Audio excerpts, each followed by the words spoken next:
So, this is basically we are applying whatever theory you have learnt in demand and supply. That was very theoretical, right. So, you could not probably put it into perspective as to why it is important in healthcare, although we did do some review questions pertaining to healthcare specifically. But today's chapter is basically the use of that same demand and supply theory, putting it in the context for healthcare. Okay.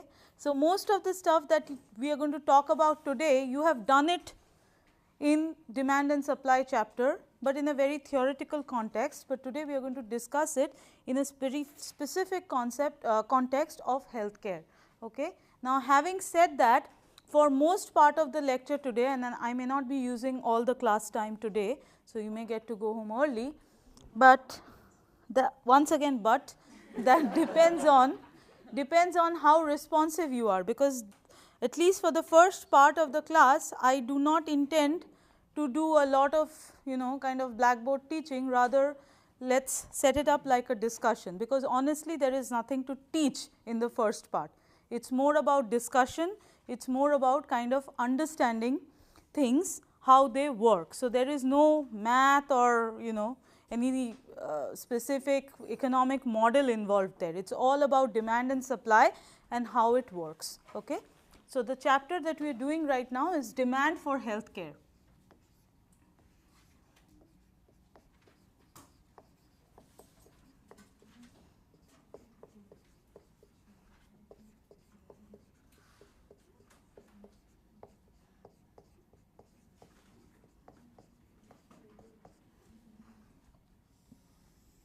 Now, coming back to demand for healthcare, now you know that demand for anything depends on two factors, right. One is the price factor, the other is the non-price factor, and we are talking about a market for a certain one particular good at a time. Now, that itself raises a very basic question, that when we say healthcare, which good are we talking about? Because under healthcare you can have tons of different goods. You can have nurses, services of nurses, you can have services of doctors, you can have just health insurance, you can have pharmaceutical goods, you can have medicine. So, you can have a host of different things under healthcare. So, which good are we talking about? The first and the most basic assumption, the fundamental assumption that we make here before we start studying demand for healthcare is we are just talking about healthcare as a stock concept. What do I mean by a stock concept? It means that everything, all that I have mentioned is kind of clubbed together and it is put under healthcare. Some textbooks also call this medical care.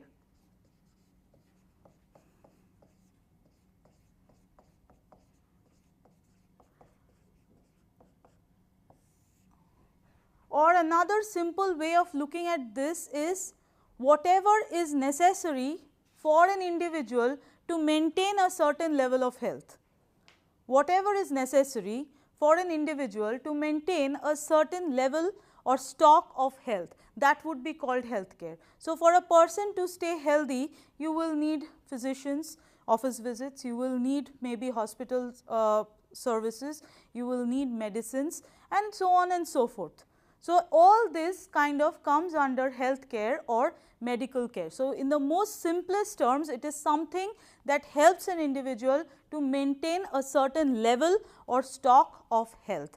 Now, as you understand, it will be very different for different individuals. What you need to maintain your health may not be the same as what she needs to maintain her health, and that will be true for everyone, right. So, now we are going to see, so something that kind of makes this a critical question, that kind of makes things a little complicated. First, because there are so many things that are clubbed under one, and secondly, individuals can be so diverse based on the kind of the stock of health that they would want to maintain and they have to maintain, right. So, that makes things a little complicated than some other good, because if it is apples, apples are all red, whoever goes to buy apples will all buy red apples, we are not talking about green apples here.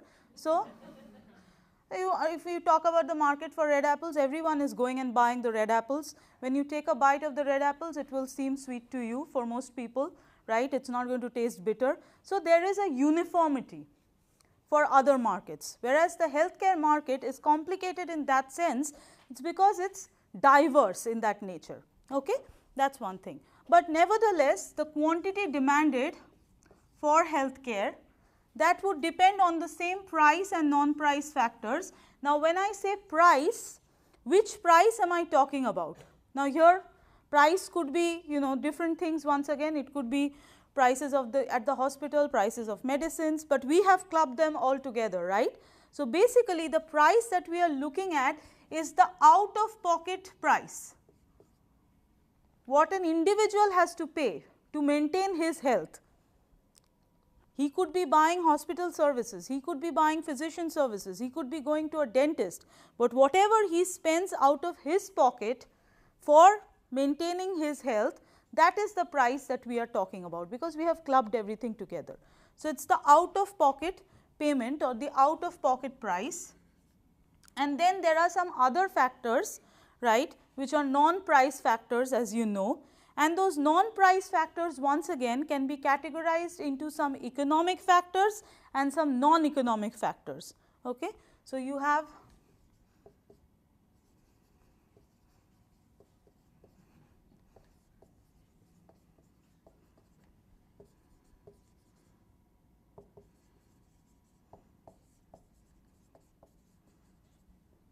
economic and non-economic factors, but they are both non-price factors. So, it is something different from the out of pocket price. What are the economic factors? Specifically two economic factors, if you think about that. One is of course the buyer's income, that was there under your tribe factors, right. So, that is an economic variable, income of an individual, and besides that you also have another factor, which is the price of the related goods. So, price of substitutes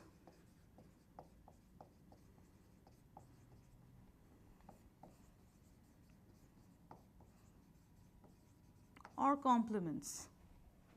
Okay. That is also an economic factor in the sense that it is a price that we are talking about. So, price once again is an economic variable. As soon as we are talking about price of something, we are looking at the economic aspect of things, right. But besides that, there are several other factors like tastes and preferences. You have done those under demand shifters, you have done those under the non-price factors. So, the non-econ factors are of course tastes, preferences. Besides that, in the specific context of healthcare, we have something like profile, and I will tell you what I mean by that. Then we have state of health,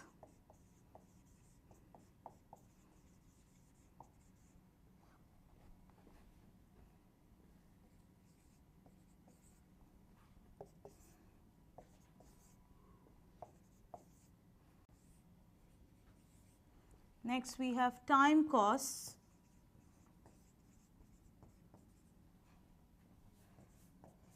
and finally, we have the quality of care. So, we are just making things a little more specific in this context from the theory. Theoretically, you had certain factors. Now, we are just kind of trying to make it more specific in the context of healthcare. Okay. Now, just let us leave this out of pocket price for now, we will come back to that. But first let us talk about these factors. Now, there is nothing specific to talk about economic factors, because you know how income will influence the demand for something, you already know that. If healthcare is considered to be a normal good, which is true in the real world, healthcare is not considered to be inferior. A particular kind of healthcare could be considered as inferior for somebody. For example, if it is like a free clinic and I have a very high level of income, then probably I consider the free clinic to be inferior quality, right, inferior good, and hence I do not go to it. So, for a specific kind of healthcare facility, it may be considered inferior, but if we are just talking about that big chunk which has all kinds of products and all kinds of healthcare goods and services clubbed under it, that will be considered as a normal good, and you know how income affects a normal good, right. If income goes up, then the demand for the normal good goes up, right shift of the demand curve. If income goes down, then demand for the normal good goes down, which is a left shift. So, nothing specific about that. Now, can you think about any substitutes for healthcare as we have defined healthcare here?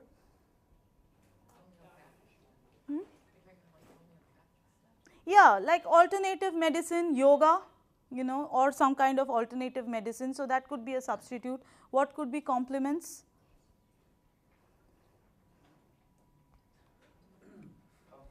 Insulin and an insulin syringe. But that will go under healthcare.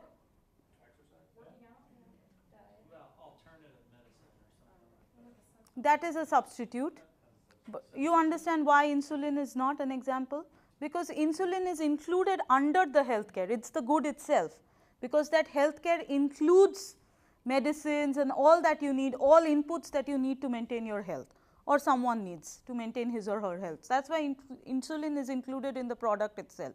I'm saying what could be a complement to it. Somebody said exercise, working out, right?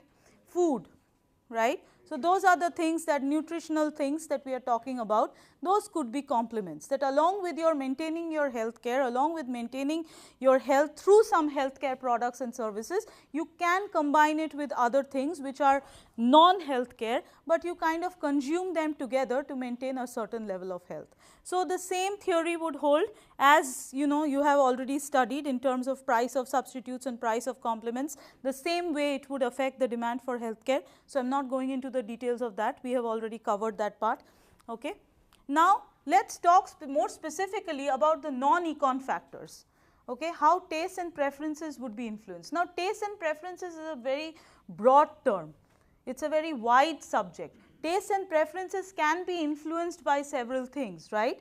First of all, it can be influenced by certain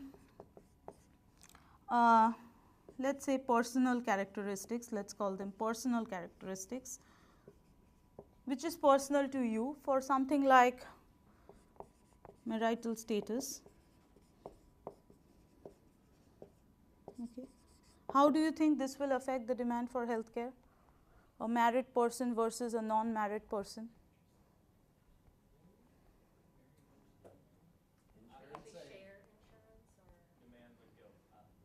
So, see, we are talking in the context of taste and preferences, right. So, we are saying, we are basically trying to answer the question that why would marital status, or how would marital status affect the taste and preference of an individual for demanding healthcare. That is what we are asking here. So, do you think a married person may have different preference or tastes versus an unmarried person? And if you think so, why would you think so? What, wife is good to you? What? Okay. Would that be an opinion? Can you explain a little bit? Having a family to take care of or somebody else to take care of would influence your choice of whether or not to take care of Exactly. yourself. Also, if you are a married person, for most cases, let us say even if both people are working, or even if you have one person working, whatever it may be, you know, there is an interdependence. Marriage is an interdependence in most cases, right. You are depending on another person, or that person is depending on you. So, it's in most cases it becomes a situation of joint decision making, right.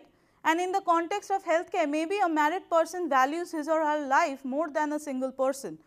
He is responsible for more things than, you know, a single person. In most cases, exceptions may always be there, but you know, we are talking about a very usual situation.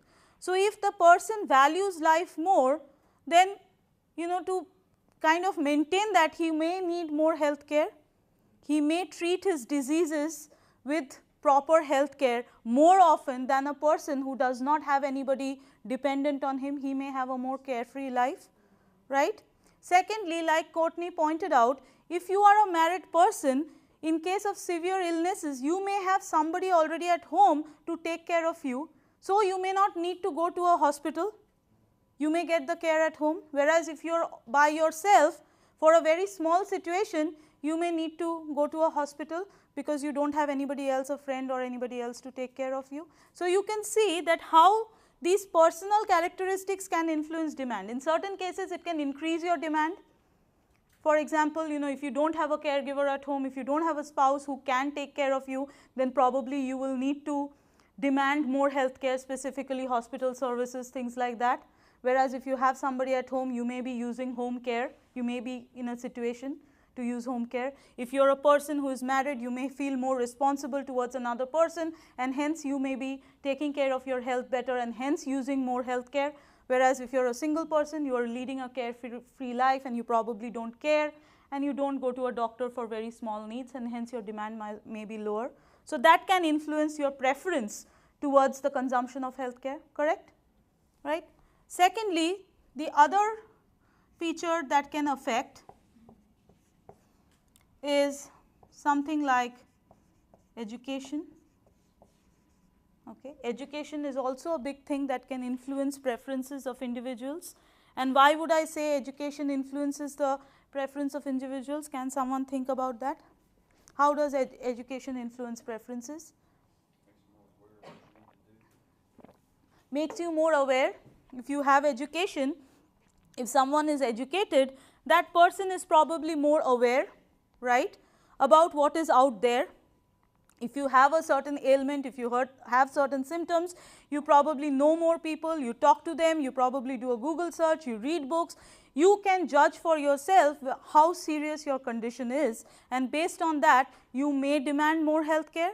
Also, an educated person usually may have more returns to his education, or in other words, an educated person may be earning a higher income, right, and hence able to demand more health care. That is also possible, right. But think about the flip side. Now, this is something that can have an ambiguous effect on taste and preferences and hence demand. Why? Because an educated person may also be a person who has a better lifestyle. He prefers to have a better lifestyle, an educated person, or able to afford a better lifestyle, eat organic food for example, because he has a higher income, or knows the benefits of a better lifestyle, right. So that person may be taking care, may be conscious about early signals of bad health, right, or he may be putting in more time towards preventive things, doing preventive things at home, so that he does not fall sick, and hence his preference may be influenced in that way, and hence he may be demanding less health care. So you don't have a specific answer for education. So in most cases you can see that the answer will depend on what situation. There is no like single answer that okay, this will take demand up and that will take demand down. It's more a matter of discussion and how you kind of justify things, right. So if you get a question on this, this is exactly how you need to discuss it. You need to give specific examples and you discuss how it's going to increase or how it's going to decrease the demand. Okay. Now the third one, we kind of talked about it, but let's put it under another separate heading, that is lifestyle factors that can also influence your taste and preferences towards healthcare and hence affect your demand. By lifestyle, I mean habits like drinking, smoking,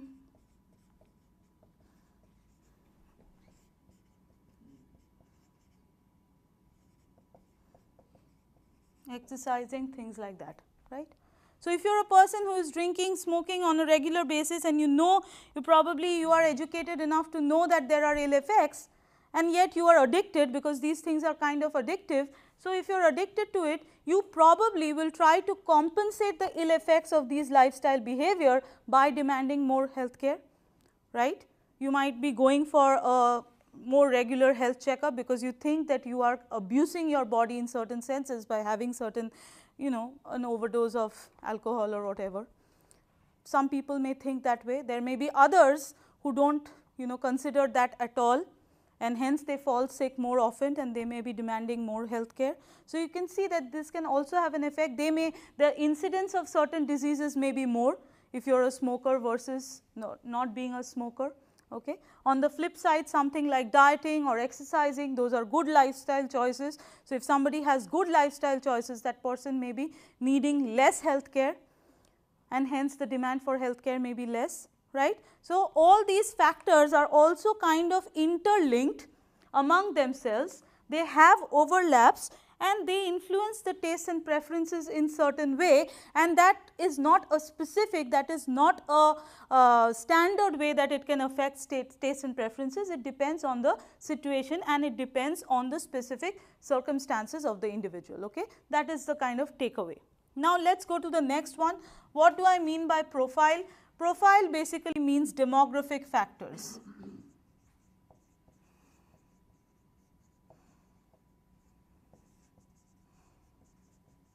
What are demographic factors? Demographic factors are things like your race, gender, age.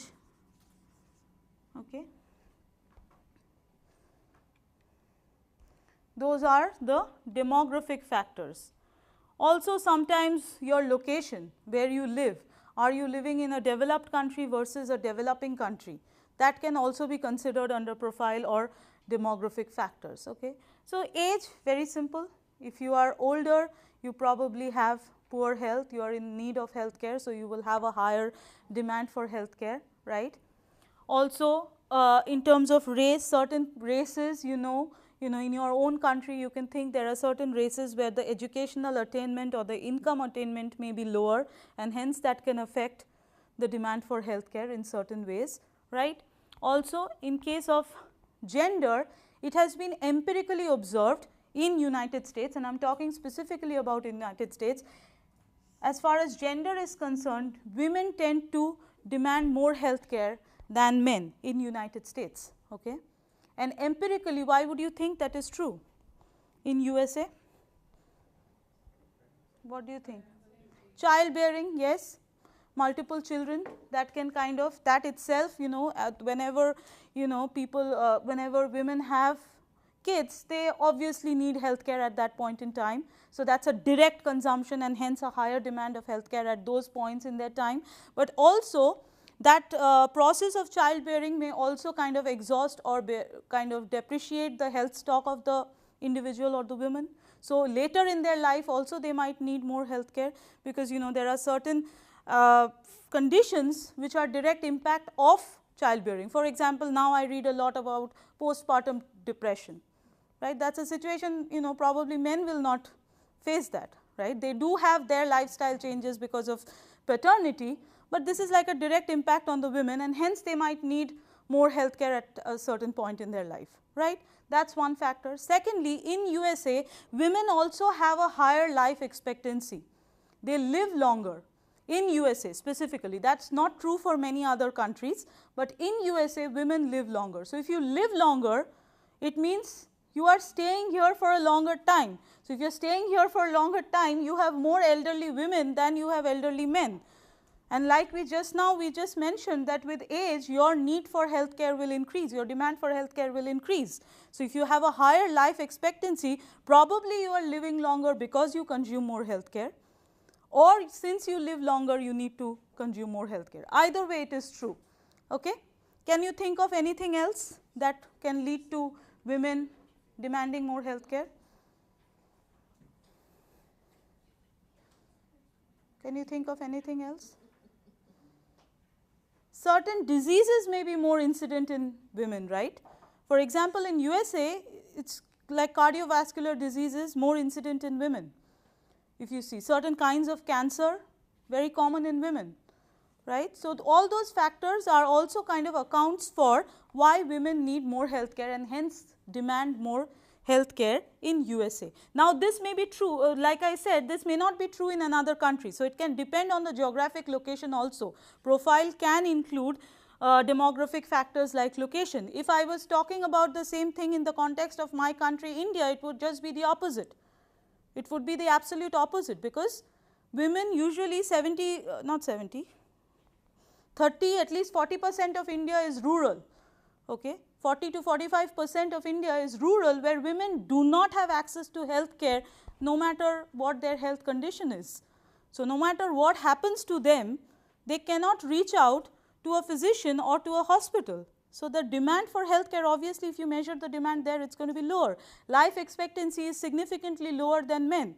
So, they cannot use as much health care because they do not live that long. Okay? So, it will depend also on the location. The next one is the state of health. What do I mean by state of health? Current state of health. Are you healthy right now, or are you in a disease condition? As simple as that. If you have certain birth defects, if you have certain conditions from childhood, then obviously you may be needing more healthcare throughout your life. Your demand for healthcare will be higher. If you have a certain incidence of a certain disease at this current point in time, then your demand will be higher. Two people may be having the same condition, whereas one may be, having a more severe condition than the other, which might also influence their demand. For example, two people having diabetes, one might need insulin, the other may not. So that will also influence your demand for healthcare. So current health status is important. What do I mean by time cost? What cost am I talking about here? Budding economists.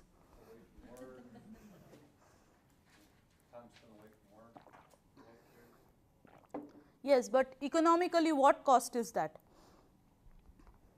What is that cost called? Opportunity cost, right? Opportunity cost means the next best alternative use of your time, or what you sacrifice.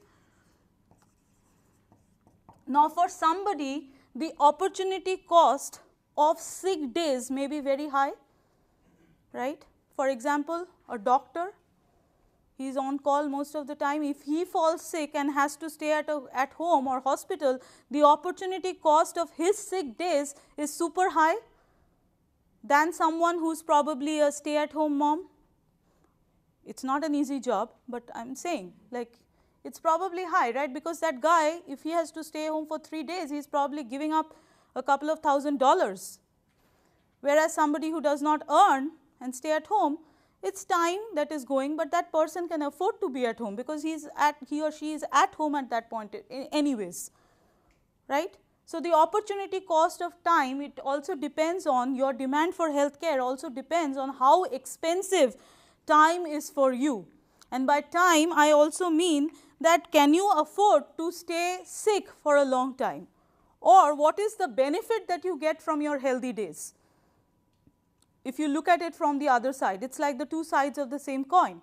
So if the cost of a healthy day is super high for you, then you rather stay healthy and hence demand more healthcare than somebody who does not earn much by staying healthy. Do you see what I'm saying? What about people that say time is money and like they don't want to take the time away from their work? Exactly. Exactly. So on the flip side, that can also happen. Like somebody, the opportunity cost of time is so high, that's why they don't want to indulge in some healthy lifestyle or go for a doctor's appointment. Maybe I'm so busy, I'm a top executive, some CEO of some company, I have health insurance and I have a wife to give me care at home. All that is fine, but I think my time is so costly, my time is money, like Josh said, and hence I don't care, I don't show up for doctor appointments, I keep rescheduling and postponing them, or I don't have time to indulge in healthy lifestyle like exercising or eating the right food or sleeping on time, right? Do you see what I'm saying? So that is also there. So you can justify it. So for all these factors, you can see that there is no one single answer. You can discuss it in different ways, but the bottom line is that they can influence the demand for healthcare. That's kind of the crux. The next one is quality of care. Now this quality of care, I want to kind of set a disclaimer here that this quality of care discussion may be more illusory than actual. What do I mean by that? That means it might be the perception of a consumer. What is qualitatively good for you may not be qualitatively good for me. It's a subjective concept, or how you kind of measure quality may not be the same as how she measures quality. Okay? But for some people, let's say, I might be demanding more services from a physician who has a degree from a better medical school, because I consider that to be higher quality. So my demand for that certain kind of physician is high, whereas the demand for other kind of physicians may not be as high. Similarly, I like going to big hospitals with more staff because I think that hospital is better quality because it has more doctors and more nurses. Okay? That's also again a matter of perception. So this is also at some kind of illusion level, it is a very subjective and it depends on the perception of the consumers. Okay. So, it can also influence demand in a very ambiguous way. So, for all these factors that we have talked about, in most cases you can see that the answer is ambiguous, as in it can go either way. So, I want to kind of keep reiterating that if you have a question on the exam based on this, it is a good idea to bring in real life examples to justify your answer rather than just stating this happens and that happens. Okay. Now, do you have any questions for me so far? Why wouldn't quality of care be under taste and preference of the consumer?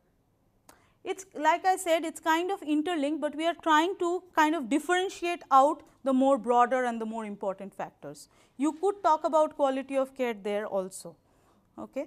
That can influence your taste. They are interlinked, but we are kind of trying to differentiate the ones that matter more.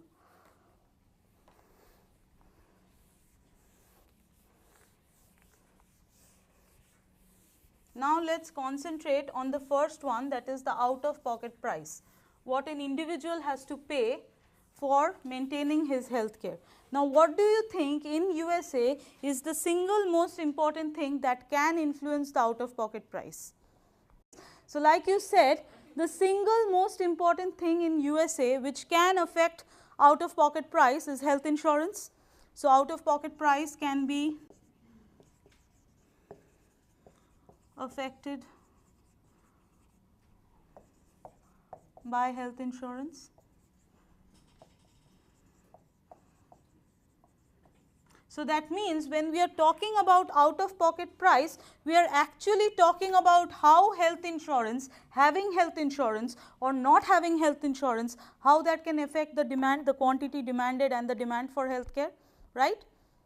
Correct? Now, please note that so far in your theory, when we did the theory on demand and supply of healthcare, we said that own price, as long as the price of the product is changing, you have a change in the quantity demanded, but you do not have a change in demand, as in you do not have a new demand curve, but you just have a movement along the same demand curve, right? That was in theory. Now, let us see, does that theory hold always if you are talking about health insurance, and hence how health insurance affects the out of pocket price that a consumer has to pay. Now, when we talk about health insurance, how do you think one situation can be an extreme situation where you have no insurance? So, you are uninsured. That can be one part. Besides that, what else can happen? In terms of insurance, what are the things that can affect you if you have an insurance? Your deductibles, yes. What do you mean by that? Can you explain? How will that affect your out of pocket payment? Because if you go out of network, it's going to be higher. Okay, so whether it is in network or out of network, that will depend, it will depend on that. Okay, let us keep that aside for now, but that is an important factor. How? Co-pays, right? Co-pay is also an important factor, let us put that down. And the reason that I am not writing the others, and I will come to that in a bit, why am I not writing in network and out of network on the board? I will come to that in a bit. Why not premiums up there? So, premiums will be there, we will come to it in a bit, but I am just putting certain things, I am picking and choosing certain things that you guys are saying and putting it on the board, but I will tell you why I am not writing the others. What else? The amount of coverage? As in, what is your total? Like if you go to the hospital for something, is it covered or not? So if it's not covered, I'm not paying pocket for it. Maximum out of pocket or maximum coverage? Like you got a lot of policies have like $1 million coverage or $2 million lifetime. Right, so it's like a lifetime, so whether you have a lifetime coverage or not, yes, that will matter. Coming to your point, can you clarify that one more time? Well, like your insurance is going to have certain things that covers and certain things that don't. Like Some things that are covered and certain things that are not covered, which is kind of in line with what she said. Similar to that, like in network, out of network, if you go out of network, it is not covered and hence you have to pay out of your pocket. If you are in network, then it can be covered, things like that. And you said certain processes are not covered and other processes are covered, right? That can be a thing. What else? Have you heard of something like co-insurance? Co-insurance? Co-insurance? Have you heard about co-insurance? Supplemental insurance, is that what you're talking about? Okay, so what is the discussion about? Share it with me. Is that supplemental insurance? No. No. What the difference between copay? So first, I will come to the difference between co-insurance and copay. But first, let me say, why am I not putting those other factors? Why didn't I write about in-network and out-of-network, and why I did not write about, certain things are covered and certain things are not covered? Because let's say out-of-network, it's not covered. Let's say, right? If you go out-of-network, it is not covered. That means you have to pay 100% out of your pocket. That means for out-of-network, you are same as not having insurance at all. Your situation is pretty much like this. Premium though. Coming to it in a bit. Okay. Similarly, based on what he said, that certain procedures and certain processes may be covered, others may not be covered. So if it is not covered, you are here, correct? If it is covered and you are in network, then it may not be covered 100%. It may be covered up to a certain percentage, like 80, 20, 50, 50, 60, 40, whatever the split may be. That is co-insurance. The percentage, how much you have to pay, it's a fixed percentage that you have to pay. So if you are going for, let's say, something worth $100 and you have to pay 20%, then you pay a certain amount. If you have to pay 10%, then you pay 10% of that $100. So it depends on the percentage. So this is a fixed percentage that you need to pay for a procedure, right? So for certain processes, you may have to pay 10%. For other processes, you may have to pay 20%. In network, you may have to pay 20%. Out of network, you have to pay 30% maybe, right? Certain, like for example, Missouri State, you buy the medicines from Taylor Health. I think it is some 10%. You buy it outside, it is 20%. So the next part, somebody mentioned something else, premium, right? Why are we not putting premium here? Because you're assuming you already have health insurance. So you're saying those factors, if you have health insurance, will then affect your out-of-pocket. Also that, but we are also talking about, remember, we are talking about the market for health care. We are not talking about the market for health insurance. Premium is the price that you pay for health insurance. Had this discussion been just about the market for health insurance, then the price of health insurance and premium would have been the most important factor for discussion, right? Here we are just trying to answer the question that how having health insurance or not having health insurance will affect the price that you pay for health care. Do you see what I am saying? Now, coming to you, now the premium may influence your decision of having health insurance or not having health insurance. That's the only effect of premium, right? So let's talk about co-insurance, okay? So co-insurance is a fixed percentage that you have to pay, and based on your insurance plan, you may have a different co-insurance, right? And based on your co-insurance, your out-of-pocket may be different, because if you have a 10% co-insurance, your out-of-pocket may be lower than somebody who has a 20% co-insurance, assuming that both of you have the same medical expenditure. Once again, if you have higher medical expenditure, then even by having a lower co-insurance rate, you may be actually shelling out more money, right? So if you are spending $200 and you pay 10%, you may be paying more than her if she has 20% and just spends $50 on medical care. So co-insurance rate is an important factor which influences how much out of pocket you pay, right? What is copay? Copay is a fixed amount of money. It's a fixed amount. So let's say you have to pay, if you go to a doctor, you have to pay $20 and the rest is paid by the insurance company, okay? So now if you go to a doctor and the doctor costs you $80, you still have to pay $20. If the doctor costs you $100, you still have to pay that $20. So it's the same for everyone who goes to that doctor, irrespective of how much the doctor is charging you, irrespective of what treatment, what procedure you're receiving at the doctor's office. Okay? It is the same fixed amount that you are paying, that is copay. Do you understand the difference between copay and co-insurance? Co-insurance is a percentage. As long as it is a percentage, it can have a differential impact on out-of-pocket payment, isn't it? So, both of you can have same 10%, but you may be spending $200 and hence you are paying 10% of 200, whereas she is paying $300, so she is actually paying 10% of 300.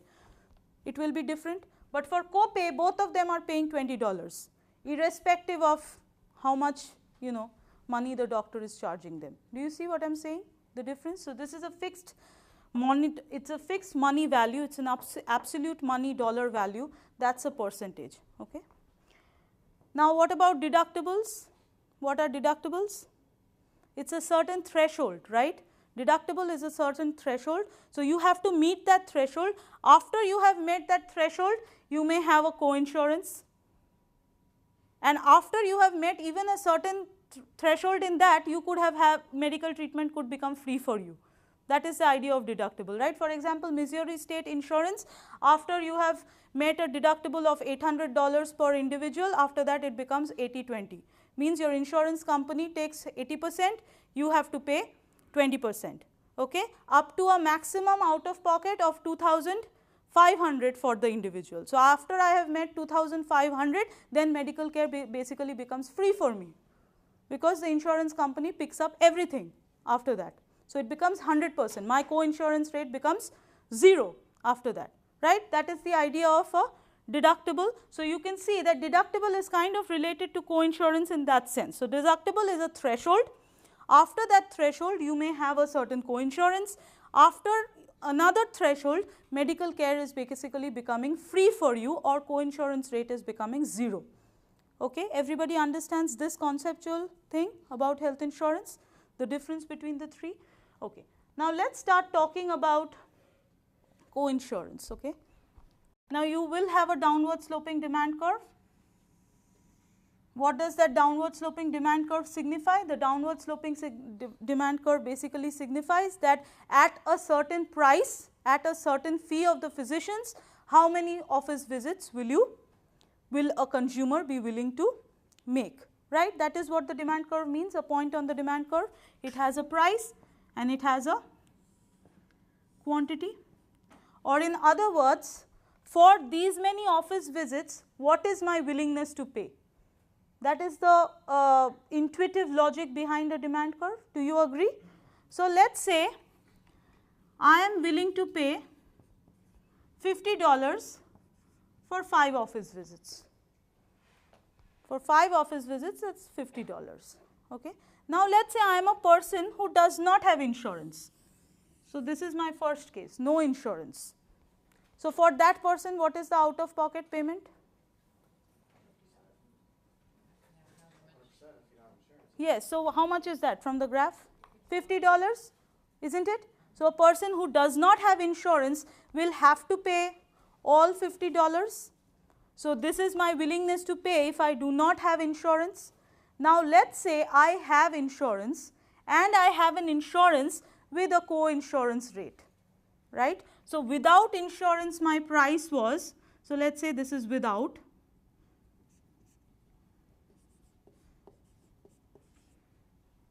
correct. Now, after insurance, so without insurance, this is without.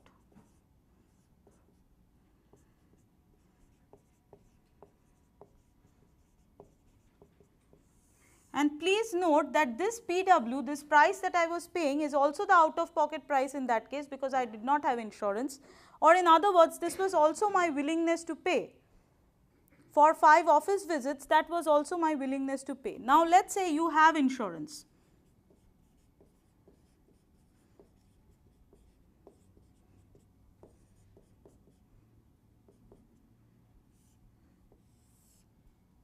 Now, with insurance, your out of pocket payment, right, with insurance, your out of pocket payment is basically how much you pay is that co-insurance rate, let us call that C0, whatever be your co-insurance, 10%, 20%, anything it could be, times whatever is the negotiated price between the physician and the insurance company. Do you agree? Now there is a third party involved, right, the insurance company. Earlier it was your deal with the physician. You went to the physician, you don't have any insurance, whatever the physician charges you, you take out of your own pocket, you pay it to the physician, you walk out. That was the situation. So you were no insurance, you were paying $50 for the five office visits. Okay. Now you have a third person in that equation, which is the insurance company. When the insurance company gets involved, how does it work? The insurance company goes into a negotiation with the physician.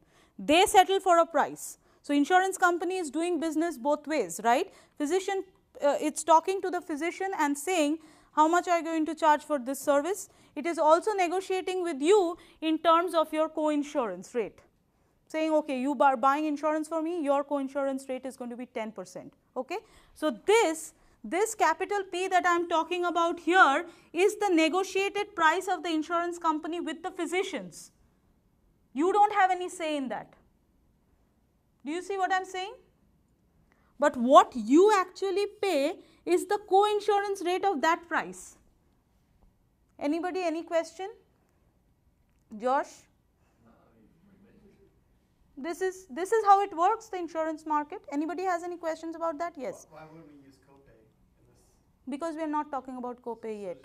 We are talking about co-insurance for now. Okay. We will come to copay. Okay.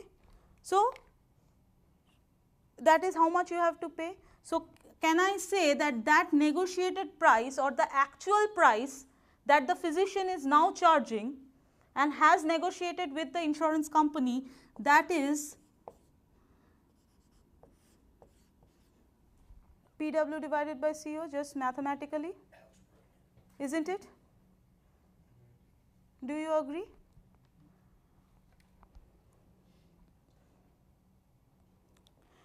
Now please note that if this co-insurance rate is small, then this entire fraction is going to be big, isn't it? If the co-insurance rate is small, then that entire fraction is going to be big. If that entire fraction is big, that means this actual price is big. The actual price that the physician is charging and that it has negotiated with the insurance company, isn't it? So that means now this is not the negotiated price of the physician, rather the physician is now having a higher negotiated price because the insurance company, and that is how the insurance companies actually make profit. Because on one hand it is kind of administering a co-insurance rate to you, on the other hand it is negotiating a higher price, or in other words it will not be wrong to say it is falsely raising the prices through their negotiation with the physician. So now it is no longer at 50. A person with insurance is no longer facing that price of 50, but it is facing a price which is higher than 50. Do you see what I am saying? So now let us say if the insurance rate was, if the co-insurance rate was 20%, let us say CO was 20%, so and PW was 50, so this was 50 divided by 20%, so that is 20 by 100, so that is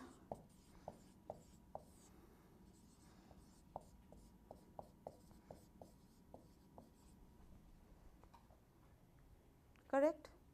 And you have no say in that. Yes. So what is the PW? This is without insurance? PW is when you did not have insurance and you are just dealing with the physician. Okay, what's So, the different downside? this one? It's the same PW. But what we are trying to say now is now what you have to pay is a function of what the physician negotiates with the insurance company. Because you are not going, you don't know your PW. You are not dealing with the physician directly. Now you are dealing with the insurance company. And the CO, is that the price that you pay for the co-insurance, or that's the price that the doctor charges? Co-insurance, first of all, is not a price. Co-insurance is a rate. So co-insurance is the rate that the insurance company has imposed on you. And you have to pay 20% of the price that the insurance company has negotiated with the physician. Do you see what I am saying? So, earlier you were dealing just with the physician and paying 50, there was no third party. Now, since a third party has come into the picture, the insurance company, it is selling you the insurance at a co-insurance rate, and it is negotiating with the physician for a higher price, which is P, that is the negotiated price of the insurance. As a result of that, you are ending up paying something which is higher than what you were paying than without insurance. Do you see what I am saying? Yes or no? So, that means now that price has to be somewhere on that axis, somewhere higher on that axis, isn't it? Correct?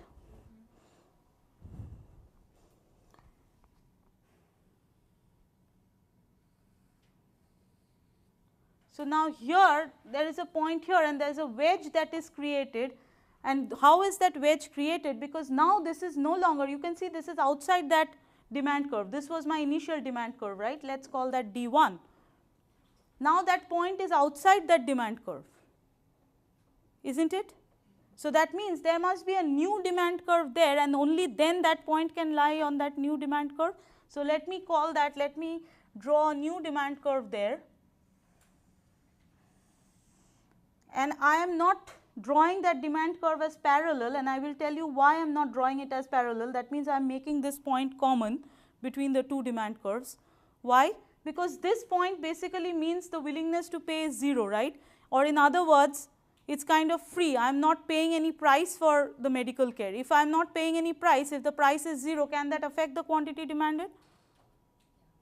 Can that affect 0 price? 0 price, will it affect? It does not, it does not mean anything. Logically, it does not mean anything. So, I could draw it here, but just to keep it intuitively more logical, we are keeping that point as common, but that does not matter. You can also draw it, you can just keep a wedge there. Okay? I am trying to kind of make it similar to the notes that I am going to give you later on. So, I am keeping it simple, but the idea is that now you have another demand curve, and unless you have a new demand curve, that point would not have been on the original one, right? You have need a new demand curve for that point to line. Then let us call that the D2 demand curve. Okay? Now, this is the $250 that we were talking about. Now, can you see that for the same quantity demanded, for the same number of office visits, now we have a wedge that is created between the two demand curves? And what is that wedge? This is the price that you were paying without insurance, and this is the price that is there after insurance. Okay? This is the price that is existent after insurance, but you are not paying that entire price. You are still paying this much. With insurance, you are paying this much, while the insurance company is picking up the other part. Do you see what I am trying to say? So technically they are picking up $200, is that what you mean? Yes. So, the difference is being picked up by the insurance company while you are paying that much. So, for you, it is not a bad situation with insurance or without insurance, just that here now in the market the price has gone up. Now, if you have an insurance where the co-insurance rate is higher, right, then where do you think your demand curve will lie? This is the demand curve with co-insurance. So, if your co-insurance rate is higher, where do you think your demand curve will lie compared to that one, compared to D2? Down. And is it going to be the same slope, or is it going to be steeper or flatter than D2? If you have to pay a higher co-insurance rate, so we were saying 20%, right? Now, if you have to pay a higher co-insurance rate, so you said higher co-insurance rate means it will be lowered down. I agree to that. But now, next question is, will it have the same slope as D2, or will it have a steeper slope, or will it have a flatter slope? How many are saying flatter? Okay, how many are saying the same slope? How many are saying same slope? And how many are saying steeper? Okay, one person is saying, two people are saying steeper, some said flatter, some do not have an opinion at all, which is dangerous. Okay. Now, first of all, did all of you follow why the demand curve, if the coinsurance rate is lower than 20%, let us say it is 10%, do all of you follow why that demand curve will be on the right of D2? All of you follow that? Because you know we will have a point somewhere there, right, lower than 250 in terms of that equation. That is why it has to be on the left hand side. But that demand curve will be flatter. Why? Because it will be a more elastic demand curve. Remember, elastic demand curves are flatter. And why is it a more elastic demand curve? It is a more elastic demand curve because now since you have to pay sorry, what did I say? Did I say lower or higher? You said higher. Higher coinsurance, did I say higher coinsurance rate? Higher, right? So if the coinsurance rate is higher, that means now I have to pay more percentage out of my pocket, hence I am more sensitive to that price. If I am more sensitive to that price, more responsive to that price, that means I am more elastic, my demand is more elastic. Remember, that is how we define elasticity. If it is more elastic, then it is going to be flatter. So it is not only going to be on the right of D2, but it is also going to be flatter or a more elastic demand curve. Okay. Did everyone follow why it is elastic? So it's on the right of D2 or Right of D2, left of D, or right of D1, left of D2. Lower than D2. I mean lower than D2, left. I have been saying right, sorry. Right of D1, left of D2. I am also phasing out now.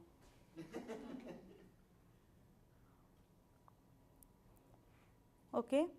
So the idea, so kind of to hammer the bottom line, we are saying that if there is a coinsurance rate, if a person has no insurance versus he has an insurance which has a coinsurance rate, then for that person he cannot lie on the same demand curve. He has to lie on a different demand curve. Why?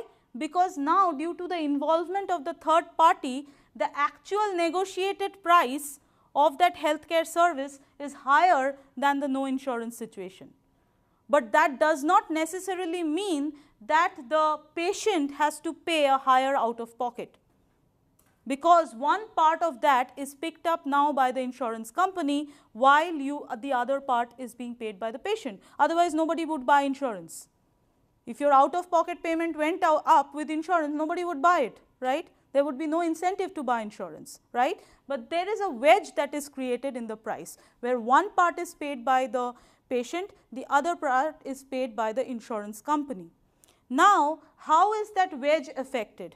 How does that wedge become lower or higher? The wedge becomes lower or higher based on the coinsurance rate, right? If the coinsurance rate is higher, then the demand curve kind of shifts down from D2, or in other words, we can say the demand curve rotates inward, and this has got nothing to do with the rotation of budget line that we were talking last time.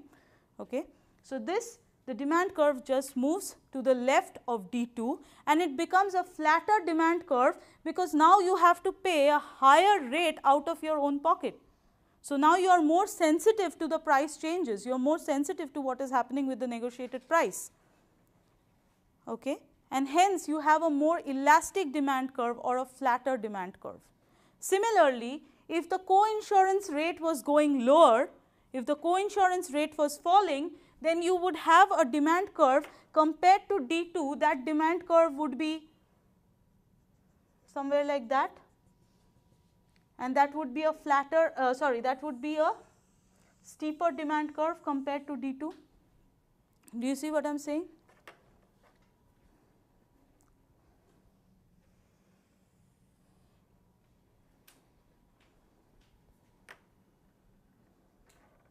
So now I am saying that instead of 20%, it is 10%. So your 50 divided by 10%.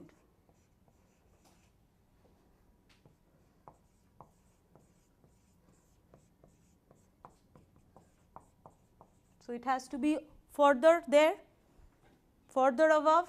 So that means the demand curve has to be even further away from D2, but it has to be steeper. Why? because now you are paying a lower percentage. So, you are less sensitive to the price change because lower percentage is going out of your pocket. So, your demand is becoming more inelastic. You do not care, you are paying less out of your pocket. So, your responsiveness is less, and hence it is a steeper demand curve. So, now we are combining the two concepts of not only shift in demand, but also elasticity. So, can we say that when the coinsurance rate is low, a person's responsiveness to the demand is low, or in other words, he has an inelastic or steeper demand curve? If the coinsurance rate is low, that means you pay a lesser percentage out of your pocket. If you pay lesser percentage out of your pocket, then you are less responsive to the price change. If you are less responsive to the price change, it means your demand is inelastic. If your demand is inelastic, it means the demand curve is steeper. Similarly, if the coinsurance rate is high, it means you pay a higher percentage out of your pocket. If you pay a higher percentage out of your pocket, it means you are more responsive to the price change of the product. If you are more responsive to the price change of the product, it means your demand is elastic. In other words, your demand curve is flatter. So, do you see how coinsurance rate can affect the slope of the demand curve? Right? Now, if I said that the coinsurance rate is 0, what do I mean by that? That means you do not pay anything out of the pocket. The entire burden of the price is picked up by that insurance company. So, that wedge, your part of the payment is 0. It is coinciding with the x-axis for you. You do not pay anything.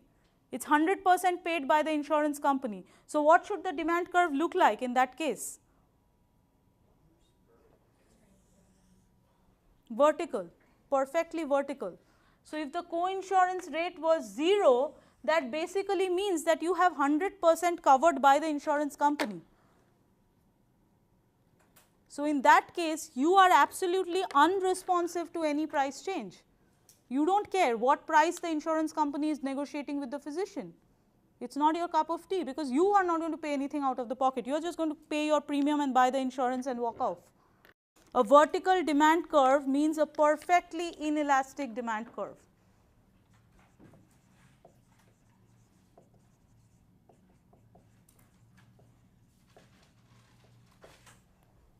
Perfectly inelastic. Okay. So, you do not care about the price, hence the demand curve is vertical. So, if the coinsurance rate is 0, which implies full coverage, 100% is being picked up by the insurance company, in that case demand curve is perfectly inelastic.